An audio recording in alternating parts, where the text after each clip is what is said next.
ನಮಸ್ತೆ ರಾಪಿಡೋಗೆ ಸ್ವಾಗತ. ನನ್ನ ಹೆಸರು ಪ್ರಿಯಾ ಅಂತ ಸರ್. ಹೇಳಿ ಸರ್, ಏನು ಮಾಡಬೇಕಾಗಿದೆ? ಇಲ್ಲಿ ನಮಗೆ ಇವಾಗ ನೀವು ಓಡಿಸ್ಬಾರ್ದು ಅಂತ ಕಸ್ಟಮರ್ ಕೂತ್ಕೊಂಡಿದ್ದೀನಿ, ಗಾಡಿ ಹಿಡ್ಕೊಂಡಿದ್ದಾರೆ, ಸ್ಟೇಷನ್ಗೆ ಹೋಗೋಣ ಬನ್ನಿ ಅಂತ. ಓಕೆ ಆಟೋದವರು ಇಲ್ಲಿ ಹಿಡ್ಕೊಂಡಿದ್ದಾರೆ, ಸ್ಟೇಷನ್ಗೆ ಹೋಗೋಣ ಬನ್ನಿ ಅಂತ. ಓಕೆ ಸರ್ ಆಗಿರೋ ತೊಂದರೆಗೆ ದಯವಿಟ್ಟು ಕ್ಷಮೆ ಇರಲಿ ಸರ್. ಚೆಕ್ ಮಾಡಿ ಮಾಹಿತಿ ತಿಳಿಸ್ಕೊಡ್ತೀನಿ. ನೀವು ಕಾಲ್ ಮಾಡಿರೋದು ಬಂದು ರಿಜಿಸ್ಟರ್ ನಂಬರಿಂದನೇನಾ? ಹೌದು ಮೇಡಮ್, ಬಿಡೋಣ ಆಯ್ತು. ನಿಮ್ಗೇನು ಇಶ್ಯೂಸ್ ಇಲ್ಲ ಅಲ್ವಾ ಸರ್? ಮೇಡಮ್ ಅದೇ ಇಲ್ಲಿ ಆಟೋದವರು ಇವಾಗ ಕಸ್ಟಮರ್ ಪಿಕ್ ಮಾಡಿದ್ದೀನಿ, ಓಕೆ ಅದು ಓಡಿಸ್ಬಾರ್ದು, ನೀವು ಹೆಂಗೆ ಓಡಿಸ್ತಿದ್ದೀರಾ ಅಂತ ಪೊಲೀಸ್ ಸ್ಟೇಷನ್ ನಡೀರಿ ಅಂತ ಇದು ಮಾಡ್ತಾ ಇದ್ದಾರೆ ಮೇಡಮ್. ಒಂದು ನಿಮಿಷ ಸರ್, ನಾನೇ ನಿಮಗೆ ಇವಾಗಲೇ ನಿಮಗೆ ಸೊಲ್ಯೂಷನ್ ಮಾಡಿಸ್ತೀನಿ. ಸೊ ದಯವಿಟ್ಟು ಒಂದು ನಿಮಿಷ ಹಾಗೆ ಲೈನಲ್ಲಿ ಇರಿ. ಸೊ ಏನೂ ಹೆದರ್ಕೋಬೇಡಿ ಸರ್, ಓಕೆನಾ? ಹಾಗೆ ಲೈನಲ್ಲಿ ಇರಿ ಸರ್.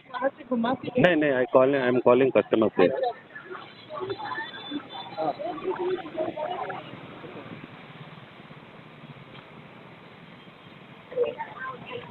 ಕಸ್ಟಮರ್ ಇದ್ದಾರೆ. ಎಷ್ಟು ಜನ ಇದ್ದಾರೆ ಸರ್ ನಿಮಗೆ? ಓಕೆ, ಇಶ್ಯೂಸ್ ಇಲ್ಲ. ಸೊ ಎಷ್ಟು ಜನ ಇದ್ದಾರೆ ನಿಮ್ಮ ಜೊತೆಲಿ ಅಲ್ಲಿ ಆಟೋದವರು ನಿಮ್ಮನ್ನ ಹಿಡ್ಕೊಂಡಿರೋದು? ಇನ್ನು 3-4 ಜನ ಇದ್ದಾರೆ ಮೇಡಮ್. 3 ಜನ ಇದ್ದಾರಾ? ಒಂದು ನಿಮಿಷ ಸರ್, ನಾನು ಟಿಕೆಟ್ ರೈಸ್ ಮಾಡ್ತೀನಿ. ದಯವಿಟ್ಟು ಕಾಲ್ ಪೊಲೀಸ್ ಅಂತ ಇರುತ್ತೆ, ದಯವಿಟ್ಟು ಅಲ್ಲಿಗೆ ಕಾಲ್ ನನ್ನ ಕಡೆಯಿಂದ ಇವಾಗ ಅಪ್ಡೇಟ್ ತೊಗೋತೀನಿ. ಸೊ ದಯವಿಟ್ಟು ವೇಟ್ ಮಾಡಿ ಸರ್, ಕಾಲ್ ಡಿಸ್ಕನೆಕ್ಟ್ ಮಾಡಬೇಡಿ. ಯಾಕಂತಂದರೆ ನಿಮಗೆ ಇಶ್ಯೂ ಸಾಲ್ವ್ ಆಗಬೇಕು, ಆ ರೀಸನ್ಗೋಸ್ಕರ. ಆಫೀಸಿಗೆ ಫೋನ್ ಮಾಡ್ತಾ ಇದ್ದೀನಿ, ಯಾಕಂದ್ರೆ ನಿಮಗೂ ತೊಂದರೆ ಆಗಬಾರ್ದಲ್ವಣ್ಣ. ಅಲ್ಲ ಇವಾಗ ನಮಗೆ ನಿಮ್ಮಿಂದ ಇವಾಗ ನೋಡೋಣ, ನೀವು ನಿಮ್ಮಿಂದ ಟೋಟಲ್ ನಮಗೆಲ್ಲ ಹೌದಣ್ಣ. ನೀವು ಇವಾಗ ಅಲ್ಲ ಅಣ್ಣ, ಇವಾಗ ನೀವು ಅಣ್ಣ ನಮಗೆ ಜೈನವ್ರದ್ದು ಎಷ್ಟು ಗಾಡಿ ಹಿಡ್ತೀನಿ, ಜೈನವ್ರದ್ದು ಎಷ್ಟು ಗಾಡಿ ಬೇಕು? 25,000, 5,000, 10,000 ಎಷ್ಟು ಫೋನ್ ಆಗಿಲ್ಲ ಇಲ್ಲಿ. ಅದಕ್ಕೆ ಅಣ್ಣ ನಮಗೆ ನೋಡಿ, ನೀವು ಹೇಳ್ತಿರೋದು ಸತ್ಯ ಅಣ್ಣ. ಸರ್ ಅವ್ರಿಗೆ ಹೇಳಿ ಸರ್, ಒಂದು ನಿಮಿಷ ಅವ್ರಿಗೆ ಹೇಳಿ, ರ್ಯಾಪಿಡೋ ಲೀಗಲ್ ಆಗಿದೆ, ಇಲ್ಲೀಗಲ್ ಅಲ್ಲ ಅಂತ ಹೇಳಿ ಸರ್ ಅವ್ರಿಗೆ. ಅಣ್ಣ ಅವರು ಕಂಪ್ನಿಯವ್ರು ಏನು ಹೇಳ್ತಾರೆ ಗೊತ್ತಣ್ಣ, ಲೀಗಲ್ ಅಣ್ಣ. ಅದಕ್ಕೆ ನಿಮ್ಮ ಮುಂದೆನೇ ಮಾಡ್ತಿದ್ದೀನಲ್ವ ಅಣ್ಣ. ಅಲ್ಲ ಇವಾಗ ಅಣ್ಣ ನಾನು ನಿಮ್ಮ ಹತ್ರ ಏನು ಮಾತಾಡ್ತಿಲ್ಲ ಅಲ್ವಣ್ಣ. ಯಾಕೆ ಹೇಳಿ, ನಾವು ನೀವು ದಿನ ನೋಡ್ಬೇಕಲ್ವಣ್ಣ ಅಲ್ವಾ? ಇವಾಗ ಮಕ್ಕಳವರು ನಮ್ಮ ಸರಿ ಇಲ್ಲ, ಅಪ್ಪ ಊಟಾರ ಅವರು ಅಂತ ಹೇಳವ್ರೆ, ಮಾಡಿಸ್ತಾವ್ರು ಅವ್ರನ್ನ ಒಬ್ಬನೇ ಬಂದ್ ಮಾಡಿ. ಸ್ವಲ್ಪ ರೆಸ್ಪೆಕ್ಟ್ ಕೊಟ್ಟು ಮಾತಾಡಿ ಸರ್. ಮೇಡಮ್ ನಾನು ಅಲ್ಲ ಮೇಡಮ್, ನಮಗೆ ಮಿಂಡ್ರು ಕೊಡ್ತಾರ ಅವರು ಕಂಪ್ನಿಯವರು. ಕೊಡ್ರಿ ಫೋನ್, ನಾನು ಮಾತಾಡ್ತೀನಿ ಏನಕ್ಕೆ ಸರ್. ಅವ್ರ ಹತ್ರನೇ ಕೊಡಿ ಸರ್, ನಾನು ಮಾತಾಡ್ತೀನಿ. ತಗೊಳ್ಳಿ ಮಾತಾಡ್ತೀರಣ್ಣ. ಹಲೋ ಹಾಂ ಸರ್, ಮಾತಾಡ್ಬೇಕಾದ್ರೆ ಸ್ವಲ್ಪ ನೀಟಾಗಿ ಮಾತಾಡಿ ಸರ್, ಓಕೆನಾ? ಕೇಳಿಸ್ಕೊಳ್ತಾ ಇದೀವಿ ಅಂತ ಹೇಳ್ತಾ ಮಾತಾಡ್ತಾ ಬದನೆಕಾಯಿ ಕರೆಕ್ಟಾಗಿ ಮಾತಾಡೋದು, ಒಳ್ಳೆ ಕೆಲಸ ಮಾಡ್ತಾ ಇದ್ದೀವಿ. ಏನ್ ಬದನೆಕಾಯಿ ಮಾತಾಡೋದು?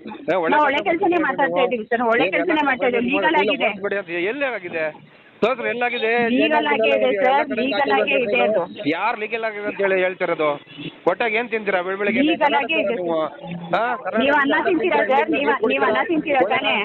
ನೀವು ಅನ್ನ ತಿಂತಿದ್ರೆ ಸರ್? ನಾವು ಅನ್ನ ತಿನ್ನೋದಕ್ಕೆ ಕರೆಕ್ಟಾಗಿ ಹೇಳ್ತಿರೋದು, ಮಣ್ಣು ತಿಂತಿಲ್ಲ. ಅನ್ನ ತಿನ್ನೋರಾಗಿದೆ ಈ ತರ ಎಲ್ಲ ಮಾತಾಡೋಲ್ಲ ಸರ್, ನೀವು ತರ ತಿಂತಾ ಇರೋದು. ಅನ್ನ ತಿನ್ನೋದಕ್ಕೆ ಹೇಳ್ತಿರೋದು, ನಿಮ್ ತರ ಮಣ್ಣು ತಿನ್ನೋ ಕೆಲಸ ಎಲ್ಲ ಮಾಡ್ತಾ ಇಲ್ವಲ್ಲ. ನಿಮ್ ತರ ಮಾತಾಡ್ಬೇಡಿ ಸರ್. ಕ್ಲೋಸ್ ಆಗೈತೆ ತಾನೆ? ಯಾರು ಹೇಳಿದ್ದು ಕ್ಲೋಸ್ ಆಗಿಲ್ಲ ಸರ್? ಸರ್ಕಾರದಿಂದನೇ ಕ್ಲೋಸ್ ಮಾಡೋರಲ್ಲ, ಏನಕ್ಕಾಗಿಲ್ಲ ಅಂತ. ಆಯ್ತು, ಯಾರು ಕ್ಲೋಸ್ ಮಾಡಿಲ್ಲ ಸರ್. ರಾಪಿಡ್ ಅವ್ರು ಇದು ಮಾಡ್ಕೊಡ್ತಾರೆ ಅಂದ್ರೆ ಇಲ್ಲ, ಈಗ ಮೊಬೈಲ್ ಹೊಡೆದಾಕ್ತೀನಿ ಸರ್, ಇಸ್ಕೊಡ್ತಾರ ಮೊಬೈಲ್ ಇವಾಗ ರಾಪಿಡ್ ಅವರು ಕೊಡ್ತಾರೇನ್ರಿ?